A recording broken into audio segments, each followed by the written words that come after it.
The worst horror movie I ever saw was fucking great. Hello and welcome to This May Hurt a Bit. My name is James Strayer and this is John C. Myers. And we are a horror franchise podcast discussing each film in popular and not so popular franchises. And today we are discussing Maniac Cop 3, Badge of Silence from 1992. But first, we have a special guest. He is a collector, a curator, and a programmer who has screened cult films at the Esquire Theater in Cincinnati since 2019, first with Torn Light Records, and now under the name Outer Cinema. And if any of you longtime listeners remember, on the Silent Night, Deadly Night 5 episode, he demanded to come back to talk about this very movie. So welcome back to the show, Justin Weesey. Hey, thank you guys for having me back. I'm stoked to be here. We figured there weren't too many people that wanted to put their flag in the sand of Maniac Cop 3. So you managed to muscle your way to the front of the line on this one.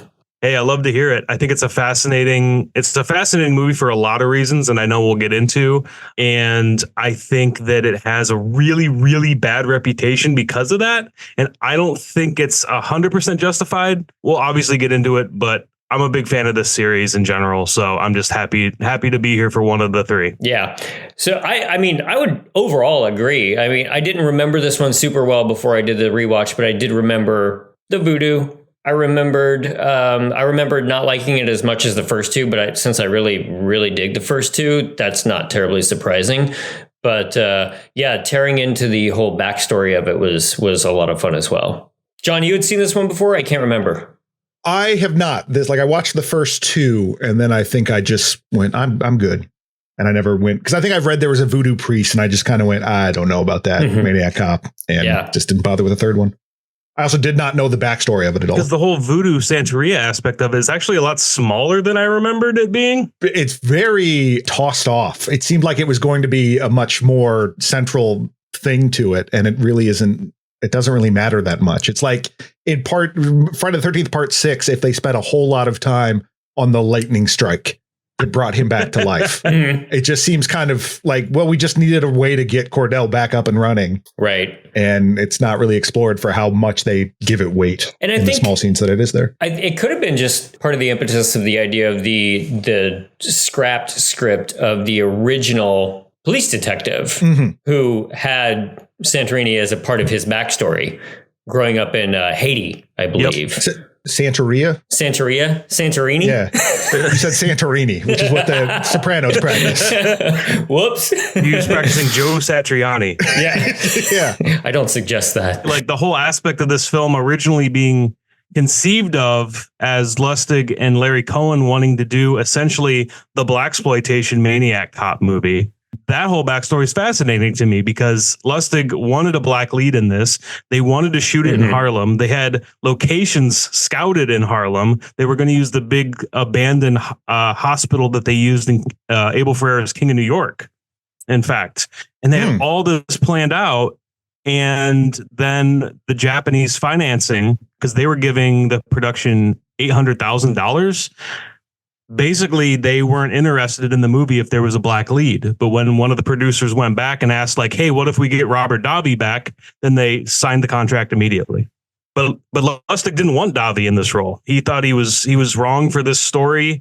And the whole Julius Harris as the voodoo Santeria practitioner, he was supposed to have a larger role because, like you said, Jim, that character originally had this much longer backstory. Yeah, because they definitely give him, and it's not just the performance is great. His performance is great, but they also just give him such an air of mystery and whatever that you're kind of waiting the whole time for him to really do something, and he kind of doesn't. Nor is it clear what he brings back Cordell for. That's what I was always curious about. Because it seems like, he's got a plan, and then his plan is to just sort of let Cordell do whatever. He doesn't like injustice. I think that's the closest we get into that idea. Is it that he doesn't like injustice, or he doesn't like anti-justice? Okay. I very much enjoyed that line when he's Davi is talking to him and is like, I saw a symbol in the dirt. Two triangles facing each other across a line. You see the symbol of anti-justice. You mean injustice? Like, Yeah. that's not a thing. Well, but whatever. I don't practice voodoo, so I don't know. According to Bill Lustig, apparently Julius Harris like wasn't very good at memorizing his lines at this point in his career, so he made a lot of that up on the spot. Nice. Oh, okay. A lot of that is just improvised because they were just like, yeah, it sounds good, Julius. Just go ahead.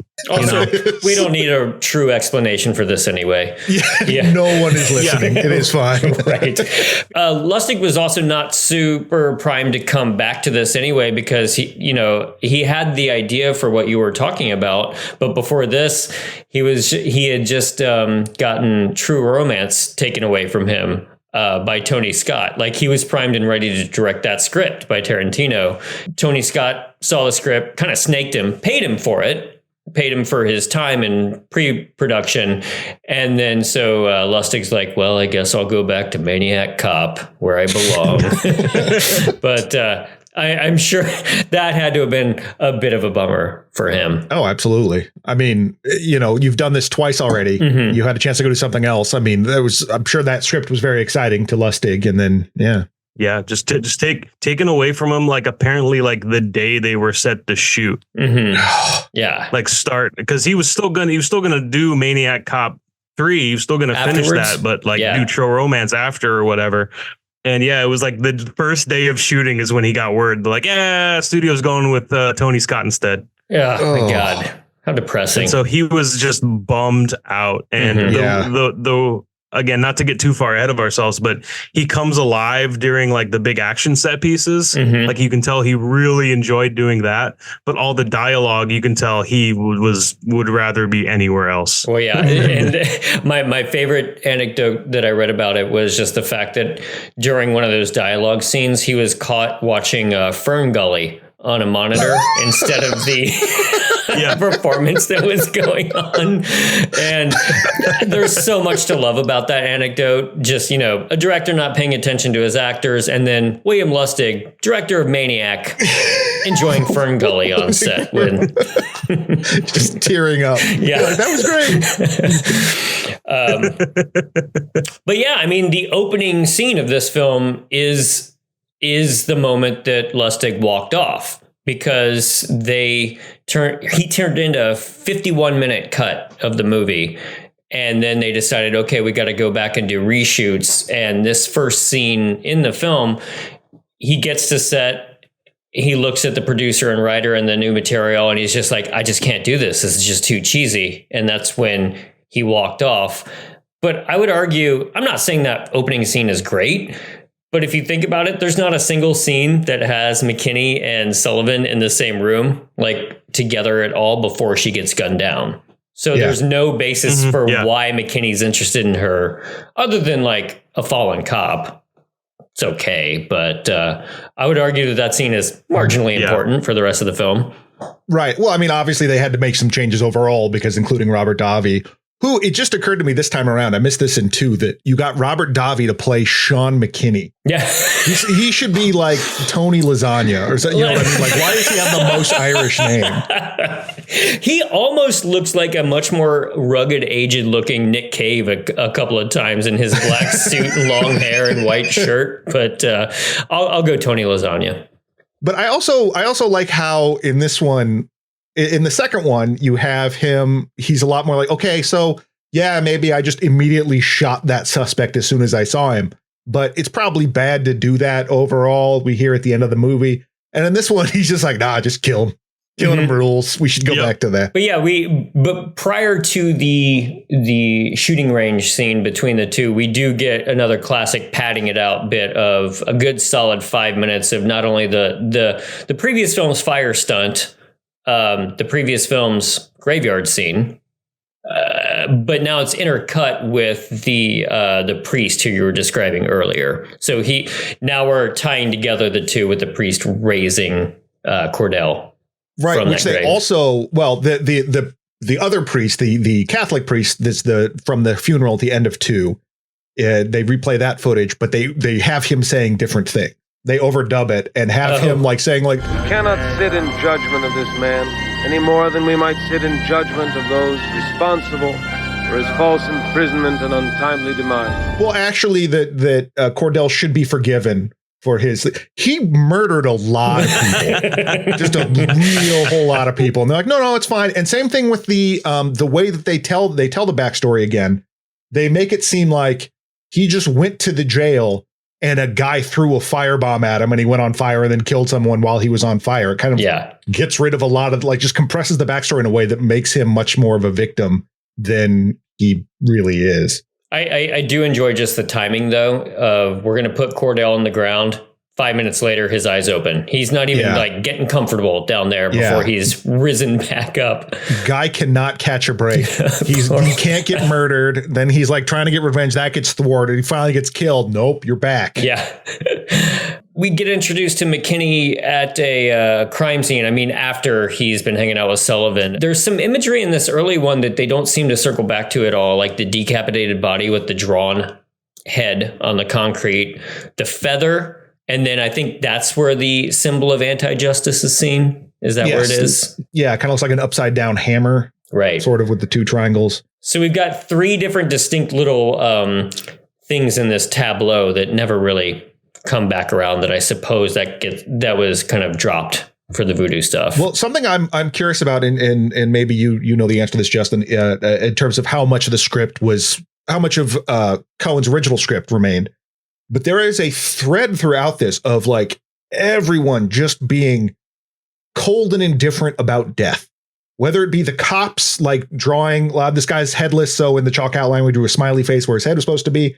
Doctors just not giving it, just being gallows humor about their patients, or the two media guys, the Nightcrawler by way of S. Craig Zoller, those two dudes. Yeah, there's just this like nihilism sort of throughout it. And I'm curious, and I don't know if you know or not, but just how much of that was in the original script, or how much of that sort of just came through later. Well, apparently the original script, and I want to spend just like a quick second talking about Larry Cohen, because that's how I came to the Maniac cop movies, was the mixture of, William Lustig and Larry Cohen working together. Like, that's going to be amazing. Yeah. Because Larry Cohen, I mean, he's the master of the concept. He always has the best ideas for all of his movies. Even if the movies aren't that great, it's still like a really good idea if you think about it.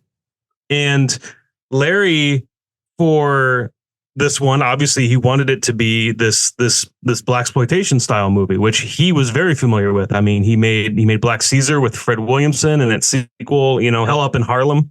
He eventually got to do his blaxploitation thing a couple years later with that movie, and I'm forgetting the Natural Gangstas, I want to say is what it's called, Original Gangstas. Original Gangstas. Yeah, with Fred Williamson and Pam Grier. But apparently, after all that fell through, and Larry learned that they were just getting Robert Davi back for this third movie, and the Lustig was bummed out about it. Apparently the producers were hounding Larry to be like, hey, we need a final draft of your script. And they called him one day and they said, hey, we need the final script, dude. And Larry's like, yeah, I got it.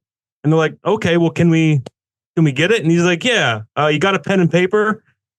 And Larry just started like reciting the script while he was driving his car. And told them the entire script, and they made like a 70-page script out of it. But it was literally just Larry talking over the phone, coming up with ideas off the top of his head. Man. Oh man. I in my head, because I just remember taking a road trip when I was younger with a friend of mine and like playing Mad Libs, and he would just say what he saw out the window. So I just imagined Larry going being like, yeah, and then the Maniac cop goes through a billboard and he has to go 5 miles to get to Gothenburg, and Yeah, I mean, I love that story. I understand how that could be very frustrating for the people working on the film. Yeah. Yes. Yeah. But he was also just pissed that he wasn't getting paid for another draft too, which is understandable, like another version of the script. I definitely appreciate, there's nothing more irritating to me than when I get notes back about something that's already been approved. Like, it's like, this was fine. Why am I doing this again? And so for him to be like, I wrote a whole script, everyone liked it, what's the problem? That's got to be real disheartening. I'll be in touch with you tomorrow, John. Yep, I know. But yeah, so between like two different directors and, like everybody not sure what was going on. I think there's a lot of stuff in this script that was either improvised on set. There's a scene in the hospital that I know for sure was improvised. When we get to it, I'll bring it up. or it was just like, yeah, I don't know. And it's just kind of fascinating that it all kind of works. Sometimes it doesn't, but sometimes it does. And it's just, it's fascinating for that reason. There's another concept floating around too that I find a little less appealing, which was Cordell he became fixated on Sullivan and would visit her room at night, and it slowly became apparent that she was conceiving Cordell's child while she was brain dead. Oh, and no. Mr. C. Audrey thing. That's awful. Exactly. And there was this idea that then Cordell wanted to take her away so that they could raise this maniac baby together, and she would be his bride of Frankenstein and all that kind of thing. Lots of great ideas floating in this soup, except for that one. I don't think would have been so thrilling. Yeah. I mean, that's unfortunate, but that would lead to Maniac Cop and a Half, which would be amazing. Kindergarten Maniac Cop. Yes. Which also, like, am I nuts here? Do we just never hear the original Maniac Cop theme? We don't. We do not. That was, I was very surprised by that, because I'm not necessarily in love with that theme. It sounds too much like a lullaby, but I'll take it over Joel Goldsmith just doing a flying elbow drop on those keyboards for most of this. Sure. Yeah. That was another thing not brought back. Shall we get into the Jackie Earle Haley of it all? Because absolutely. I mean, oh my God, you know, the future Freddy Krueger himself, right. Shall I say? Yes. I mean, he's going to elevate anything he's in to me. And I had forgotten he was in this until I saw him in the opening credits, and then I got all excited. And, you know, the moment he pops up, there he is, taking every possible pill he can. My favorite moment being he injects himself with some random needle into his neck. So you know he's committed to this drug abuse idea. Yeah. It's such a like Paul Verhoeven-y Predator 2 version of a criminal. Yeah. Of just like, I love crime and drugs. You know? Yeah. This very sort of like Midwestern conservative idea of what criminals are like. But he's so believable in that role. Like you see that face and you just, immediately. He was around this time period. He was in a ton of like direct to video, like erotic thrillers as the bad guy. I know he showed up on that Lorenzo Lamas show Renegade a couple times as bad guys. Like he had the perfect look for that. And he was just this little ugly little shit. Yeah. That was, I love him in these type of roles. Well, and this is not too far removed from Dollman time either. I think this is in the same. Yeah. Dollman was 91. So yeah. So he's, long story short, this cop, Kate Sullivan, we've been talking about, tries to bust up a pharmacy robbery that's in progress. We find out that Jackie Earle Haley, it was an inside job, and he was let in by his girlfriend. The girlfriend and Kate shoot each other. Girlfriend dies. Kate's in severe condition. But this is all captured on video by these two Nightcrawler type of guys that John was mentioning earlier. And I'm sure there's a better phrase, but that's, I like that. Just what they are. Sleazy, like they want to get that footage to sell and become rich. And they end up editing it and giving it to the networks to make it look as if Kate Sullivan is an out of control cop just blowing everybody away with no regard. Yeah, like we're when we're introduced to her, we're kind of given that sense that she does like she's called Maniac Kate. She's apparently called Maniac Kate, but like Robert Davi, she knows when to shoot dudes and when to not. That's the important thing. Yeah. And when she shows up at this robbery, it is a gun battle is in place. I love when Jackie Earle Haley blows away that guy with a shotgun, and just the physics of him like running forward and getting pulled back. It looks very silly, but it's awesome. And then when she enters because Jackie Earle Haley eventually gets behind some bulletproof glass. So she goes around up onto the roof to I can't tell if she jumps or falls through the window. The way it's put together isn't very clear, but she comes through the ceiling, the skylight, and that's when all this happens. But it was more just the falling through the window. I couldn't tell if that was on purpose or not. Seems like more of like a graceful Batman falling through the glass ceiling type of situation. Is the word I would use, but I mean, through we can agree on that. Yeah, let's start there. But yeah, and that little element too of the like the media changing things up to make her look bad is an interesting thing to add in 1992 in the middle of like that's either in the middle of or in the era of the LA riots and I was the going to Rodney say King it's stuff. right around Rodney King. Yeah. So it's kind of weird that they didn't really like, that's kind of the most like they don't really address any of that really. They just sort of don't worry about it. We're making this sort of timeless piece. Yeah. And it's used to draw parallels between her and Matt Cordell, who of course wasn't railroaded and made to be a criminal by the media, but was by politicians and by his higher ups. And so you got to put her in this position. So then Maniac Cop can like see her on TV or whatever and be like, oh, that's my Bride of Frankenstein right there. You know? Yeah. I need to, you know. Well, I also like that they color her as being bad by the announcer saying, at the center of the controversy and fighting for her own life is Officer Kate Sullivan, a 6-year veteran, well known among her colleagues as fearless, opinionated, and brash. She had opinions. Yeah. Can you imagine? Like her coworker said that with opinions. She thought about stuff and expressed it. Yeah. Right. But I do love who introduces us to this footage is none other than Ted Raimi. So after you call out it not being Ted Raimi in the first one, you got your wish. Yes, finally back around to after Ted. 2 movies of Sam, we finally get Ted. Right. Seems about right that Ted shows up for the third one. I'm surprised Sam was in the first one, but good timing. But yeah, my first reaction to finding out that Jackie Earle Haley was also still alive was like, oh, thank God they didn't waste Jackie Earle Haley, and he's still around for the rest of the film. I would have been disappointed had he died so early. McKinney talks to the doctor who's been working on Kate, and he's a real piece of work. I think this goes back to what you were saying about how no doctor seems to have any regard for their patients at all. She can respirate and eliminate. You telling me she's brain dead? Yeah. What's the prognosis? Stick her in a rock garden. But I do love as McKinney is leaving, he just points to the elderly couple on the bench and just says, help them. Which is pretty adorable. Yeah. He's a good man. Dobby's wearing like a tux or something weird like that. Oh, yeah. I also just like the casually smoking in a hospital and everyone's like, that's fine. That's okay. Yeah.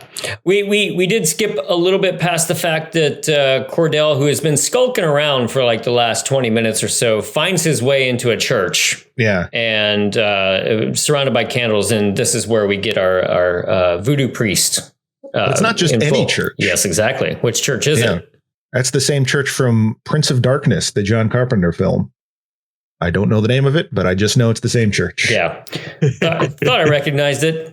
But yeah, this is where you get the loosey-goosey beginning of the rules of just being like, the priest brought back Cordell because his spirit allowed it. So it's just like the spirit wanted to come back to the body. So that's why it works, and that's okay. Yeah. Right? We're just going to kind of add these rules to it that. But I guess that's marginally important for the end. Yeah, this is the most that they've established what Cordell really is. Because the fact that like in the first one, it's like, okay, still a guy. Second one, yeah, it's still the same guy. He didn't actually die, I guess. And this one was like, no, he's down now. He's an undead thing. Of course, we've got to reuse some good footage, especially when your movie is struggling to get to 84 minutes. So we get, more flashbacks of him getting put in prison, the shower attack, the great fire stunt from the end of the last film. When he comes out of that, one of my favorite deaths in the entire film, though, a mouthy punk kid comes up to him and starts talking about how you cops just can't do whatever you want anymore. What does Cordell do? Turns around, throws him up in the air like a skeet shoot and unloads his pistol on him. I love it. And just perfectly very well grouped in the center. He's like just talking about cowboys. He's like, you want to see cowboys? Yes. Yeah, love that. Because also just this random jerk just shows up. And I mean, I like it because a lot of the kills in this are a lot more slashery. In the past, Cordell has been just sort of shoot and murder and stab, whatever. But there's a lot more props involved in his kills this time. Jason props this time. Yeah. A little bit more. Sure. So this is the one like big, I don't know, it's the one, but this is one of the few he's still just shooting people. And speaking of Jason in slasher movies, this is the first of the three, arguably, that you can tell that Robert Z'Dar is just wearing a big rubber mask throughout the entire movie. Yeah. Which is the budget for this one was much lower than the first two. And so that's really all they could afford. They had like, I think it was K&B come back, but K&B could literally just make them a mask and that was it. Yeah. Which, I mean, kudos to them for keeping Robert Z'Dar around, because like you could have just gone with someone else, because it is just a guy in a mask at this point. And I think it's cool that they just can't, even though like, you know, he's sort of, there's physicality to his performance. I'm not trying to knock that, but that he doesn't, you know, you could have, if you were just interested in cutting cost, you could have got somebody else. Like just had a stunt, just had Spiros do it or something. Yeah, no, I'm glad that Z'Dar is the Maniac cop, and he's the one Maniac cop until whenever Nicholas Winding Refn makes his Maniac cop, whenever the hell that's going to see the light of day. Which the last thing I read about that is that because it was initially going to be, this was pre Larry Cohen dying, because the comic writer Ed Brubaker was working on a script, and that Larry Cohen was like, yeah, I saw the script, it sucked, but you know. Good luck with it. Yeah. I love Larry, man. Give Larry a taste on his way out, and he'd probably be okay with it. But, yeah, it's like the John Carpenter thing. It's just pay me. It's fine. It's fine. Yeah. McKinney meets up with another city official. Evidently, Jessup is suing the city because Kate used an automatic weapon that she shouldn't have been using. And that did leap to mind when I saw her pull that thing out early on in the film. Yeah. It's like, is that a police issue? Uzi? Yeah. I mean, the 90s did love Uzis, but didn't seem very police issue. Yeah, I immediately thought of Tequila from Hard Boiled. She's just got this whole arsenal that she's got for some reason. Yeah. But there's going to be a plea where Jessup gets off after 6 months if he doesn't sue. So already we are dipping back into the themes of the first two, especially the first one of just the slimy politicians up at the top who are keeping people down. Bureaucracy. Yeah. It's nonsense. Yeah. McKinney then goes to see what Jessup, who is recovering. He threatens him by squeezing the air out of his breathing tube. And I'm not sure what he's trying to ask him in this scene. I think he's just trying to be threatening. But I didn't get the impression that he was trying to learn anything. I think he was just trying to be kind of a jerk to Jessup. Yeah, he was being the good kind of abusive cop. Oh, gotcha. Yeah. The kind that gets results. He's a loose cannon. He's a loose, but he gets results. Right. Which takes us into a very un-Maniac cop scene, which is the dream sequence of the bride walking down the aisle at a church, and who's in the church pews? Just a bunch of random New York cop guys getting their day rate for being a bunch of New York cop guys. And who's at the front of the altar is Robert Z'Dar himself. And obviously that's the only person it could be, but I love the camera behind Z'Dar, and you can just see his cheeks out of the side. Yeah. It's like, got that particular head shape. We know that's Z'Dar. But that also, like, that put in mind Pet Sematary 2 as well. Just that, like, oh, it's a dream sequence, make it blue. It's going to be blue. Oh yeah. But I don't know. I as far as going against what is in normally these films, I was kind of open to the idea of a brain dead dream sequence that reveals Robert Z'Dar at the end. Something a little bit different. Well, especially because, I mean, we do have, this is officially a more supernatural there you go Maniac cop. So if you're like, oh, okay, this is a little bit more, we can play with that a little bit more. That's certainly one way to do it. That he's like getting into her dreams. I wonder if this is one of the rewritten scenes or the padded out scenes. I'm willing to bet. Maybe he was entering her dreams, and he just instead of like the gross way, he just incepted her into having a baby. He just convinced her mentally to have a baby. I'd be okay with that. He impregnated her with his mind. As long as she's okay with it, you know. No, but it's less gross. It's a different kind of gross. Right. I guess I'll put it that way.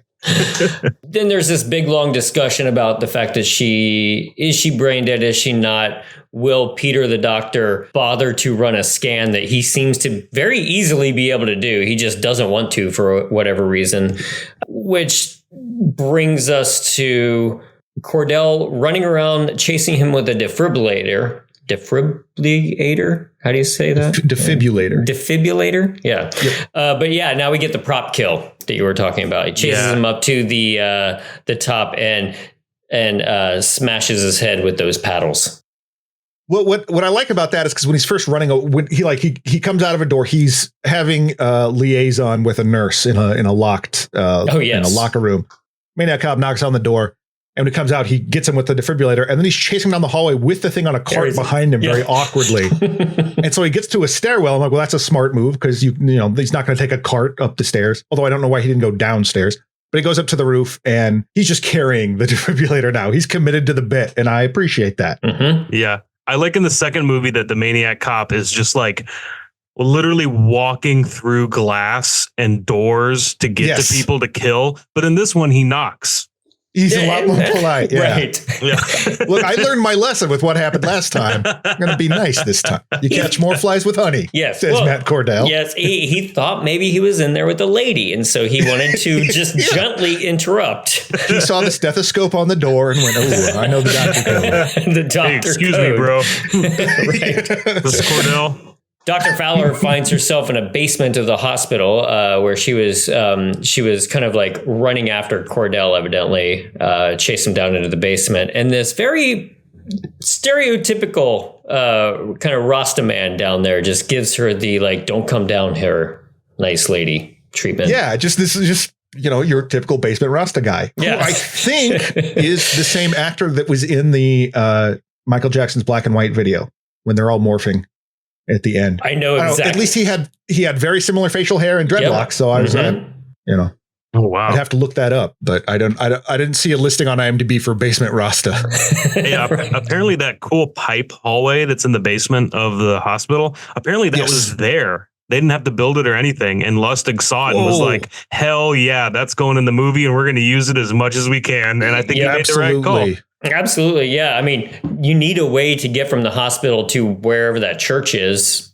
Doesn't matter how you do it above ground. There's your tunnel. Yeah. I love a good pipey basement. That was very cool. Sorry, I'm looking up now if he's actually, because the actor is Jeffrey Anderson Gunter. And I'm seeing if he is the guy in the black and white video. Yes. All right. Woo! Sweet. Wow. I was right. You got it. Do you watch the black and white video like once a week? Once a week. Come on. I'm not joking. I do. I watch like that was burned on my brain as a kid. I remember distinctly. He comes up like that. Yeah, because just that morph thing was such a thing. And when I was younger, I watched that little bit a ton. McKinney shows up at the crime scene of Peter's body. There's no smiley face this time. Just burnt face. And Sullivan tells McKinney that she saw a huge cop who is now underneath the hospital in the tunnels. And of course, there's only one huge cop in New York City. So Davi knows exactly who is back, goes down to investigate. He follows the pipey basement, stumbles into a church that is, yes, I wrote here, is vaguely Crow-like, but yeah, obviously. It is, yeah. It's got that 90s Crow feeling to it. Just needed a little bit more flapping wings and we'd be there. This bit was driving me nuts because the Hoogan or however you say it, Julius Harris is down there, and when he's talking to Davi, I can't tell where he is at all in the scene because you see over Davi's shoulder he's got his gun drawn, and you just see the empty altar, and they cut back to it a few times, and it was driving. I'm like, because it wasn't like, oh, where is he? He's in the shadows. It was more just I feel like I should be seeing someone that's there that's not. It seemed like they were just using footage to like, well, we had to do this voiceover later. Oh yeah. Yeah, it's entirely possible that they had to have him come in and do his lines like later. Yeah, because it just seemed very, very odd. Because I think you can kind of see someone in the back lighting a candle, but you'd think, why would you have him be obscured? I don't know. It was just done very poorly. I think. And I also want to say that I am a huge fan of Julius Harris. I think he's like a really, really cool actor, and he was around forever. You know, he was in those like 70s blaxploitation movies. Like I think he's in the Shaft sequel. I know he's in Trouble Man, and he's in those Larry Cohen ones, but he shows up in tons of cool stuff in the 80s and 90s, like Dark Man and Crime Wave. I'd forgotten he was in Crime Wave. Yeah, the year after this, he does the Richard Elfman movie, Shrunken Heads, or Matthew Bright and Richard Elfman, I want to say. Oh, right. Yes. Yeah. And that movie's really fun. And he also plays like a voodoo practitioner in that. So he got typecasted for a while there. Yeah, I always just when I see him, I just immediately think of Live and Let Die. Just this cool prosthetic hand with it. Yeah. Hell yeah. Wasn't expecting him to show up, but heck yeah, there's Robert Forrester in the next scene. Oh my God, this scene. Oh. I feel like they had him for a day, maybe two. I was truly impressed by the camera work in this scene. Like, I'm pretty sure it's an uninterrupted shot. As they go through, and Forrester is just laying down the law on everyone, completely uninterrupted. It was like so much so that I looked up who the DP was, and it's a guy named Jacques Haitkin, and he was the DP on Wishmaster, Shocker, The Hidden, and the first two Nightmare on Elm Streets. So this guy had been around for a while, so he knew what he was doing and knew how to stage a sequence like this. But between that camera work and Robert Forrester, I absolutely love this scene.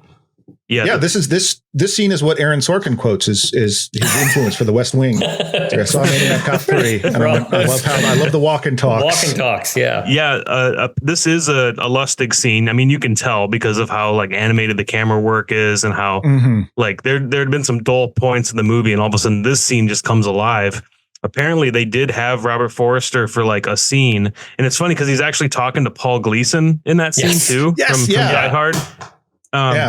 And like apparently Lustig on set was just like, "Hey, Robert, you want to make this a oneer?" And Robert Forster's like, "Yeah, I can do it all in one take." And he's like, "Okay, cool." Wow. And so they just did. And so they just did this incredible little tracking shot. They had all the pieces, but everyone had to react a certain way and everything, obviously. But yeah, that was just like kind of a spur of the moment idea. And it's probably one of the best scenes in the movie. Yeah. Easily. It's amazing. And I think about like now I get sort of tired with the big showy one takes people do with it. Cause I mean, particularly the technology is a lot different. That's not the harnesses are a lot more forgiving. The cameras are different. But this is really simple because it's kind of just there and back, but the camera is spinning around the whole, changing points of view of now we're looking to the side or whatever. But it to me was way more effective and thrilling than some of the more sort of showy stuff we get now. Because it just was sort of in the middle of this, like you said, it was kind of boring or less exciting. And then this moment happens, and I was just right there in it. It was great. I mean, Forrester's performance and does a lot for that as well, but it was just perfect. It was also a lot riskier then too, because they're burning 35 millimeter film, and I'm sure they had to cobble together what they had. Well, not completely cobble it together, but like you blow that scene and you're in trouble. So they might have been able to like break it down into sections later on, but like I don't know, just if it doesn't work on a few takes, you've wasted that film. And that's pretty important in a movie like this. Yeah. Well, it's also, I had to go back and rewatch it because I was not paying attention to what they were saying. Because I was too busy going like, is this just going to be one shot? Yeah. And just watching to see if there are going to be any cuts. I'm like, oh, wait, there's actually information being given to me. And that information was that, and this is so sleazy, but the politician is just like, yeah, can we just arrange for Sullivan to be taken off life support? And I love how Robert Forster is just like, yeah, well, I can take care of that. Can you get me Knicks tickets? It's just like, and he's like courtside, baby. Before Powell, Forster, can pull the plug on Sullivan, though, he's jumped by Cordell and strapped to a gurney, who then x-rays him to death. I'm not a medical professional, but I know you do have to wear like a nice heavy vest, but maybe in the 90s you stick your face next to an x-ray machine and that might happen. But he roasts them under there. But again, using props, using all just medical props. It kind of felt like, well, we have this hospital. What are kills you can do inside a hospital? Sure. Cordell finds the letter authorizing the removal of life support. It was signed by the mother and crumples it. A nurse then finds Powell's body, and that's when we see his burnt and bubbling face. News camera guys are out looking for another story. He finds an ambulance with just 3 dead doctors in the back just before he is stabbed in the back by Cordell, who I do love this bit. He just tears the car door off the side of McKinney's car and just places a VHS tape in the front seat for McKinney to find. And this is where we find the unedited footage. He's planting evidence like a true heroic cop. Mm-hmm. There you go. But it is evidence. But it actually is evidence. That's why he's the good cop. Right. But that one of the camera holding guy is actor Frank. I'm going to probably say this wrong. Pesky. I don't know, but he's in a ton of Lustig stuff, and he was the guy in charge of the dock in the first one that Atkins almost shoots, and he's like, "Whoa, buddy!" Yeah. And so he brought him back for this one. So I'm imagining it's the same character. Oh, sure. I'm gonna do something else now. Jackie Earle Haley is then woken up by Cordell, who just cocks a revolver in his ear and leaves the gun, which to me is a lot of fun. Yeah. I think that's how you get a wake up call at the John Wick Hotel. Oh yeah, there you go. Come to your room. They could do it with a sound effect, but no, they send like a rockabilly babe in there with a revolver. Yeah, there you go. Yep. Doesn't Cordell do the same thing in part 2 with somebody with a knife? I want to say I rewatched all 3 of them and preparing for this very close together, so some stuff is kind of bleeding together between all 3. Yeah, he and Rossi have like a knife off where they show it like he's got a knife, and then Cordell pulls off his knife. He's like, "That's a cool knife." Mm-hmm. That's how you know they're friends. You call that a knife? Is what Cordell said. Yes. He finally speaks. Yeah, and he's Australian somehow. For some reason. He's Australian. Yeah. It's Paul Hogan. Right. Better than Yahoo Serious. He this is a fun little sequence that starts off, but his handcuffs are also unlocked, and he gets out of the security area just with a couple of other guys. I think they've shown these guys before, but at first I was like, "Wow, where'd he get henchmen already?" But I think that they were like lying in the on gurneys. One of them right was at least one of them was in his room, because when McKinney goes in and kind of gets results by cutting off Jackie Earle Haley's tubes, the other guy's like, "Yeah, I didn't see nothing." Yeah, but he's like, he is totally like a sleazebag, because he was kind of making fun of the cop at first, but then as soon as the cop exerted authority, he was like, "Whoa, no, you got it. I don't care about this guy." Right. But now that Jackie Earle Haley has the gun, he's like, "You are my man." Right. And it doesn't take them long to just like stumble into the hallway and just blow away a couple of lawyers, one of which was the guy who ordered Kate being taken off life support. Oh, great. I shot my lawyer. Fuck him. Get another one. They're free. Just get another one. They're free. Yeah, exactly. That seemed like a Lustig line. I wasn't sure, but that seemed like very much not a Lustig, but a Larry Cohen line. Yeah. Cordell goes to see Kate. He unhooks her from all the machines, and cut back to as Jessup is trying to get away, a gurney rolls into view, and white sheets covering up whoever's down there. Of course, I immediately thought like, well, that's not a big enough body to be Robert Starr under there, and that's not really his style. You know, he would just walk down the hallway. Yeah, but it's not much for subterfuge. Yeah, it's none other than Davi, who just in a weird kind of body movement, he just like lifts his legs in the air, and the camera's like trained on his 2 hands with his 2 pistols. Also, just right by his butt, as he just like unloads at Jackie Earle Haley. He unloads on the two guys to Jackie Earle Haley. But that's the other improvised scene I wanted to bring up. So if you ask Robert Davi about that scene, he goes, "I thought of that scene. That was my idea." But William Lustig has said that scene. It's really funny that you brought up Tequila from Hard Boiled earlier, John, because he took that scene from Hard Boiled, and Lustig. I wondered about that. Yeah, Lustig even said, he's like, I watched some Hong Kong movie, and that's where I got the idea from. And I immediately just saw the scene from Hard Boiled in my head and was like, nice. Oh, okay, well, I guess if you're gonna steal from the best. Right. Yeah. Well, that roll off, it seemed very awkward, and my first thought was in the movie Krull, there's a bit where when they're entering the bad guy's lair, where Alan Armstrong like does this. He's supposed to like roll out of the laser, but he like it's one shot, so he just like rolls. He finishes his roll and then kind of stands up and runs away, and it's very awkward. And I just imagine, you like Robert Davi or whoever was standing in there, like just did not seem like that agile. It seemed just like a very strange move, but it's still a fun scene. I love when he catches his leg on he's jumping over the reception desk and like catch his leg on the ceiling to fake out the bad guy. That was a neat little. And I love how thing. I love how the henchmen are just like totally like Scooby-Doo villains about it. They're like, oh, what is that? It's a dead body. Ghost, a white sheet. McKinney does chase Jessup around for a while, and the blocking of this next sequence is a little bit awkward, to say the least. Yeah, it is. So he kicks the doors open to a bathroom stall, and there's a lady there and scared, right? She immediately... So we think that it's, a trick, but she immediately just ducks. I don't think Jessup like pushes her forward or anything. She was like sitting on Jackie Earle Haley's lap. His lap, yeah. On the toilet. We're two people deep on this toilet here. So she bends forward, Jackie Earle Haley's there, and then, McKinney just like unloads on him immediately. Big nasty squibs. Like fleshy squibs. I was a little bit worried for that lady, though, because she's just like, a guy got shot on the toilet. And it's like, what were you doing there? That's the worst part of it, is her having to explain it, I think. Right. I think that's yes. Apparently, that lady who was sitting on Jackie O'Haley's lap, apparently she requested like $300 or $400 in stunt pay extra for that scene, and they had to give it to her. I mean...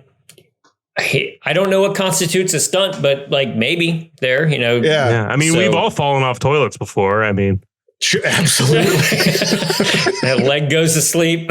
Yeah. No, that just makes me think of the woman who was like with the baby carriage in The Untouchables, and De Palma's The Untouchables.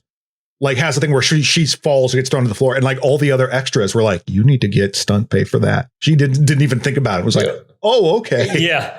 Whereas this woman came in prepared, like, all right, if I'm sitting on Jackie O'Haley on a toilet, you're paying me more money.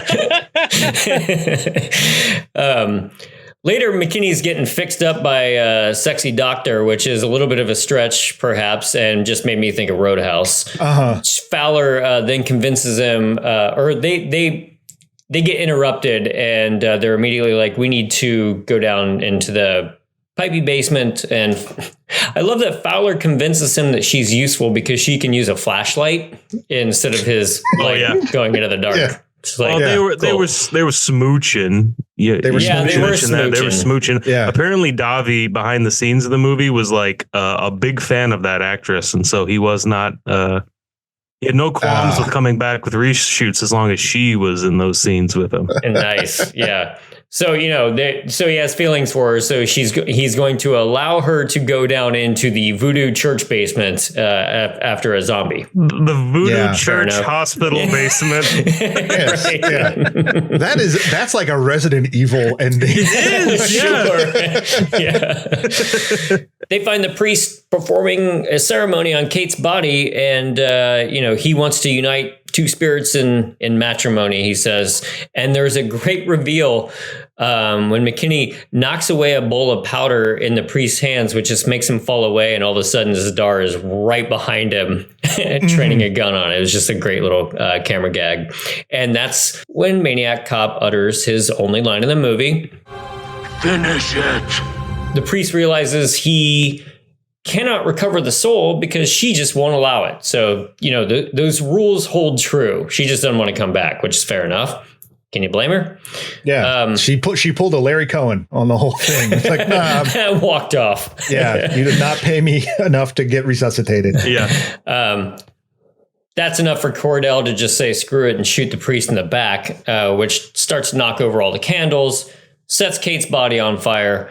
Maniac Cop, of course, picks up her body, and we have another dual person fire stunt to start to finish out this movie. And I was like, man, they're going at it again. So they got to like up their game on this, I'm sure. Well, I very much enjoyed that the second one had these amazing stunts, like two amazing driving stunt sequences, one just astounding fire sequence. So they went, what if we did both? What if we cut costs and combined them into one? Sure. And if you William Lustig on an interview with this the Monster Party podcast mentioned that basically Spiros directed the scene. Like all of this was Spiros. Like he's like, we talked about it. We talked about the beats he had to do, but Spiros Rosatos, the stunt coordinator, stunt man that we has been amazing throughout this whole series. Yeah, he was the one behind all this. Yeah, and I think this scene is the longest a character is continually on fire in like any North American movie. I mean, that's amazing. It's got to be like what, 6 or 7 minutes, because I wasn't like going to 10 say minutes. Yeah, that's long. It's a long scene where he's in the car driving on fire, and yeah, and I'm not going to say I got bored because I didn't, but I did keep thinking, like, I think it's just the fact that he was on fire. I was like, how can they keep doing this? And obviously they can only get, like 20 seconds of footage at a time, I'm sure. And it's got to be a nightmare to edit too. Oh, sure. Yeah. Well, I think on the second one, they said, because I don't remember when we talked about it, how many, I think they said like, they were like, they could only do like 3 burns a day. That's the maximum amount you could do that to somebody. So yeah, I just wonder how long that actually took. Mm-hmm. They probably broke those rules. Right. We'll call this half a burn. Yeah. Even before he gets into the car, and when whoever the stunt performer is that was taking, I don't know if that was the head of the stunt department. What's his name again? Spiros. I don't know if that Spiros was Rosatos. actually him, but I just kept thinking to myself as he was slowly walking and carrying her body, that's got to be fighting every mental instinct in your head. Not only to not flail around, but not to just run. Like he had to walk calmly while completely engulfed in flames for, a minute or so. Yeah. What ensues is a long ass car chase. It's fantastic. It's so bizarre that he didn't like go like, oh, well, let me just like take care of myself before I get in this car. And he's like, no, I'm a dead guy. I don't care. I'm going to drive a car like this. I look cool this way. Yeah. Well, particularly at the end, like I love the stunts in the car chase too, because eventually like basically the door of the car gets ripped off. There's one part where he's like the Maniac cop on fire is leaning out and like shoves a station wagon while he's driving. I love that. That was amazing. Yeah. It was like a high school bully, going down the hall and just stupid station wagon. stupid family truckster. And then I just went, and I knew something was going to go down because when they escape from him when he's walking and carrying the fire thing, there's an explosion, and then Robert Davi and the doctor get into an ambulance, and as soon as that you get a larger shot of the ambulance and it looks like the Ghostbusters mobile, you're like, that's not a real ambulance. They're going to mess up this car. Totally. And yeah, sure enough, they at the end of this amazing action sequence, they kind of crash. And I was kind of wondering what's taking so long. What's the Maniac cop doing? And like how it cuts to it, and he's just sitting there drumming his fingertips on the dash while still on fire. Yeah. Oh, it was beautiful. Drumming his fingertips, and I think they, when they cut to a wide shot, it almost sounds like they added a sound of him like revving the engine, like he was like working up to maybe like crashing head on into them, but instead he blows up because earlier Davi threw a oxygen tank in the back. So just don't wait. Just go kill them. Just don't try to be cool about it. It would have been, although I would have appreciated if he like turned on the radio and like Slow Ride came on or something. Oh yeah, that'd be perfect. Yeah. We did miss that the cars finally got separated by running into a sign in between the two cars, which took Zadar's arm off. So his severed arm is laying there flaming. So Davi, in cool cop mode, walks up to it, picks up his arm, and lights a cigarette with the flaming severed arm. Not a bad way to end a movie. Now, didn't something similar happen in Mandy? Didn't he Nicolas Cage light the cigarette off of like the burning guy's head after the chainsaw battle? Oh, I think it would have been the chainsaw battle. It was the guy. It was the guy that he like shot through the neck at first, I think. Yeah. That is the end of the Maniac cop. Well, or is it? Because in the morgue, we see one burnt up body, and I immediately thought, like, that's way too small of a body to be Robert Zadar. I don't get that. That's not. And then the camera does fake you out a second, pans over, and his hand comes alive and grabs hers in kind of a loving handhold because they're both burnt to a crisp.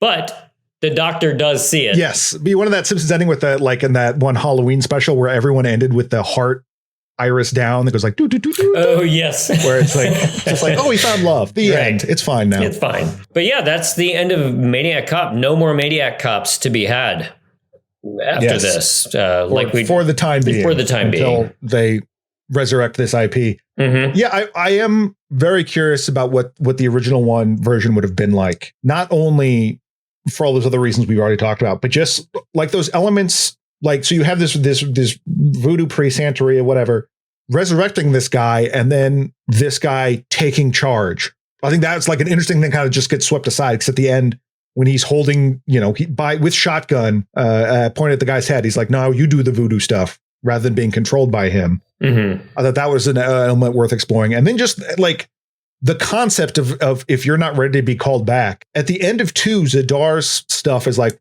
cleared. That Cordell stuff is like, no, we reversed it. You're fine. You're getting buried with honors. What's going on in the afterlife where Matt Cordell's like, no, thank you. Let me get me back on those streets. Yeah. He's got a taste for blood. Or maybe he just loved being a cop so much. Yeah. Yeah, I think the original script would have made a lot of sense because like what you say, like there doesn't really like Cordell doesn't have to come back in this part 3, but if he's brought back and he's controlled, he's a puppet, similar to how he was in the first movie. I think that would make a lot more sense for this. And yeah, it's a shame we didn't get that original version because I think that could have, I think the whole idea of a black lead against the maniac cop, I mean, that would resonate, 30 years ago, that would resonate now. I think that the series could have had more legs. There could have been more movies if they had given, if Lustig and Cohen had gotten the money to, complete their vision in '93, and it wasn't to be, sadly, but I would have loved to see what could have came from that because absolutely. I mean, there was a lot of interesting stuff going on in independent horror at the time. Yeah, getting some fresh blood, getting some new faces in there. I mean, it worked wonders in part 2, and it's like I like Davi as an actor in this time period. Not as a human being these days, but as an actor back then, for sure. I think he's got a lot of charisma in the fact that he really thinks he's like the coolest guy. He thinks he's fucking Humphrey Bogart every time he steps on frame. He's always doing all these tricks to get the camera to like be on him at all times. So it's just unfortunate circumstances because I think that this movie could have been a lot better than it is. Like I said, I don't think it's as bad as I don't either. And it's got the Alan Smithy name, obviously, because Lustig was unhappy with this, took his name off of it, and the producer that ended up finishing the movie for him didn't want to put his name on it either. So it became an Alan Smithy movie. And if you like go to like a site like Letterboxd and you look up the Alan Smithy movies, like this is like the second most popular Alan Smithy movie of all time, right behind something you guys are very aware of, Hellraiser Bloodline. Which it's not Bloodline, but that same producer Joel Swanson has had stuff to do with the later Hellraisers as well, including Deader, and I think he was a producer on those. All the straight to video ones. But yeah, that's an interesting concept though about not only the Alan Smithy idea, but just like the creative act anyway. Like, sure, this came out just, pretty good to all of us fans. But if you're in the thick of it and felt like you've been run over and had a miserable experience on it, you just don't want to be associated with it anymore. Yep. And absolutely. I completely get that. But I firmly agree that like this, it doesn't make any sense, but it makes enough sense. You know what I mean? Like it's enough to kind of like keep you going through it. Like the why he's brought back by the voodoo priest, I don't know, but they kind of just give some mysterious mumbo jumbo about it, and it's fine. It's the same way in the second one we talked about in that episode, where like I don't fully understand why Matt Cordell is like, oh yeah, the rapist guy, I'm gonna roll with him for a bit. That doesn't really, but it doesn't mean like you're just sort of propelled forward. So you're like, it's fine, whatever. This is fun. This is fine. So yeah, I am surprised, like, because I knew about the Alan Smithy stuff going into this. I am surprised how much it like was cohesive for being that. And it's like, it's not great, but it's still, it's better than you'd think. Yeah. And you can tell what were the reshoot scenes, like any scene where Maniac Cop's just walking around real slow. That's padding. If there's any scene where Robert Davi is talking to the cute hospital nurse for a long period of time. You know why that was in there, because Robert Davi insisted on it being in there. It's right. You can spot the shit, and there's good stuff in this to be found for sure. Mm-hmm. And there's the way that some of the scenes were paced too felt like just stretch it out, just let's see where we can go. And what I love is on the IMDb trivia for Maniac Cop 3 that it says expert editor Michael Elliott was brought in to re-edit the movie because of the behind-the-scenes problems and short running time of the rough cut. And I think Michael Elliott wrote that, because I just like that it's expert editor. Expert editor. Yeah, because he's got a perfectly good career going, like doing a lot of television and things of that nature. But I just like, he did Deadly Friend, the Wes Craven movie, and The Paper Chase. But I just like that. Oh yes, expert editor. Yes. Which is a shame he's not listed as that on his IMDb page. Maybe his Wikipedia. Maybe he edited that one. Only editors will refer to themselves as expert editors. Yeah. Oh, he did Showdown in Little Tokyo as well. But that's funny though, because like a lot of horror fans, especially these days, 85 minutes in and out, like perfect. Great. Yeah. Much longer than 90. I don't need it as much. I mean, yeah, Evil Dead 2 isn't a full 90. I think Evil Dead 2 is like 82 or something like that. Right. Yeah. Yeah. Honestly, if this was 10 minutes longer, it would be like significantly worse. Oh, agreed. Absolutely. Yeah. Well, let's honor our dead as with the previous. There's a lot of them this time. Unnamed homeless man decapitated by Hungan Malfier. Unnamed police officer shot by Frank Jessup. Unnamed police officer shot by Frank Jessup. Terry, played by Vanessa Marquez, shot in the head by Kate Sullivan. Unnamed pedestrian, played by Denny Pierce, thrown in the air, shot by the Maniac cop. Peter Meyerson, played by Doug Savant, electrocuted by the Maniac cop. Powell, played by Robert Forrester, burned by X-ray machine. Tribble, played by Frank Pesky, throat slit by the Maniac cop. 3 unnamed paramedics, stabbed with baton sword by Maniac cop. Bishop, played by Bobby DeSicco, stabbed in the back by Maniac cop. 2 unnamed security guards, shot with machine gun by the Maniac cop. Hank Cooney, played by Paul Gleason, shot by Jessup. Gina Lindsay, played by Brenda Varda, shot by Jessup. Security guard, shot by DeGrazia and Kenyon. Officer Kate Sullivan, played by Gretchen Becker, taken off of life support by Maniac cop. DeGrazia, played by Joffrey C. Brown, shot by McKinney. Frank Jessup, played by Jackie Earl Haley, shot 7 times by Sean McKinney. Kenyon, played by Vinnie Curto, shot by McKinney. Hungan, played by Julius Harris, shot in the back by Maniac cop.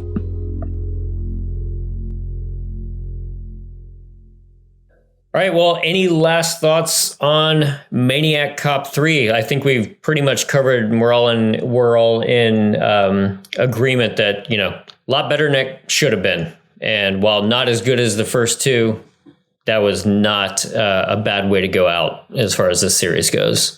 Yeah, and this was relegated to VHS for years and years and years and years, but it has a nice newer Blu-ray that Lustig did himself, the Blue Underground put out, and highly recommend getting that, listening to the commentaries. Lustig's all over it, talking about the film, which is cool that he's warmed up to it in all these years since as well, and he can appreciate aspects of it. And it's nice. I'm sure it's nice for him to go back and be like, oh, I remember talking to Larry about this, or hanging out with Robert Forrester and stuff like that. Guys that we've lost, and where it's like, yeah, it stung like crazy, but now you can talk about it. It's like, yeah, it's fine. I moved on. This doesn't matter as much to me anymore. And yeah, like you said, that commentary track, I have not had a chance to check that out yet, but I'm very curious. And I know there's a little featurette as well about it, which is one of those things like the backstory is almost more interesting than the movie itself.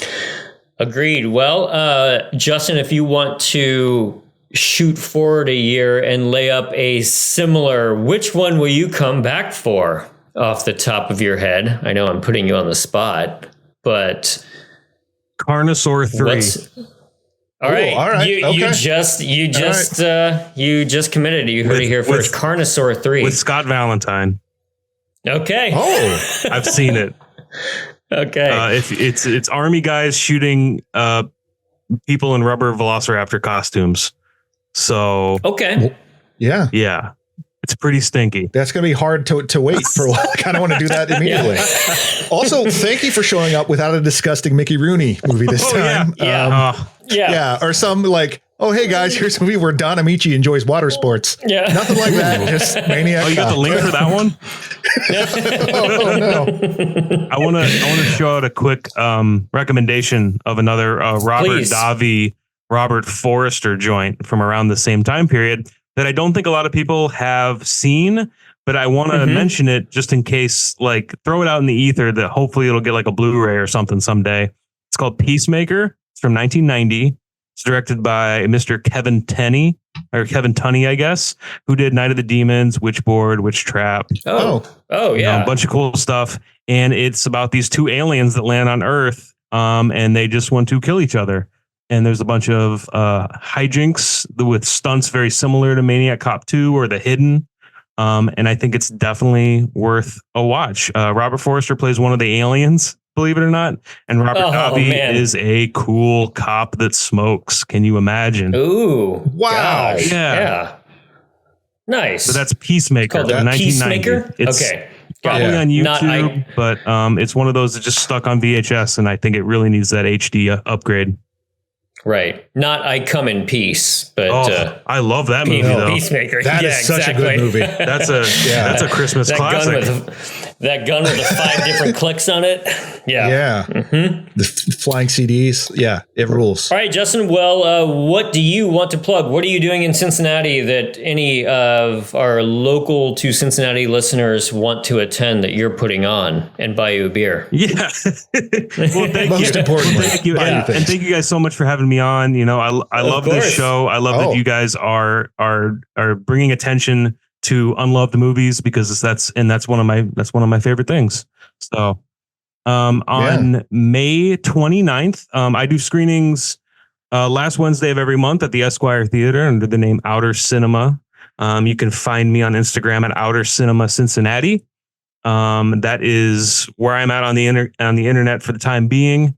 But on May 29th, that Wednesday, I'm playing another Hong Kong action movie, a pretty obscure one. I'm playing Andrew Cam's Fatal Termination from 1990, starring Moon. Oh, the name alone. Yeah. Oh, love it. It stars Moon Lee, who was in a lot of the Girls with Guns films from that time period, along with some legends like Simon Yam, Robin Cho, Philip Ko. It's a truly insane movie. It has some of the most irresponsible and dangerous stunts of any Hong Kong action movie. And if you've seen any, Love you know it. that's, Wow. that's saying something. Wow. There's a particular stunt involving a 5-year-old girl that you've probably seen GIFs on online. Yep. I know exactly what you're talking about now. Yep. Luckily, the American Genre Film Archive has a new restoration of the film from the folks at Error 444, and I'm thrilled to be able to play it on a big theater screen at the end of the month. So come out for that, and follow me on Instagram again, Outer Cinema Cincinnati. I'm on Letterboxd under my name, Justin Wiese, Wiese, and I love sharing weird movies. Yep. Yeah, absolutely. Justin knows his stuff. As you could probably tell listening to this podcast, go support that. Go check him out on Letterboxd. Get new recommendations. Find all kinds of not Mickey Rooney based movies to check out. Hey, fly in for one of his screenings too. I'm sure he'd appreciate it. Yeah. So bring in a big old glass of milk. Right. All right, everyone. Well, thanks for joining us. Thanks for watching along. I always love it when people let me know that they're watching along with us too. That's half the fun over here.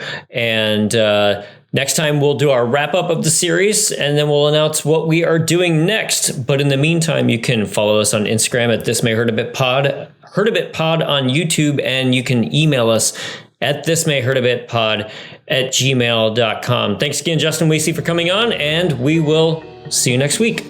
Good night. Good night. Finish it. This has been a Caretaker Press production. It was produced by James Strayer and edited by John C. Myers. Logo by Ethan Kimberling and music by Michael Arthur Holloway, who you can find on Bandcamp. Follow us on Instagram at thismayhurtabitpod and email us at thismayhurtabitpod@gmail.com. Give us a 5-star review over on your favorite podcast app, and we'll see you next time.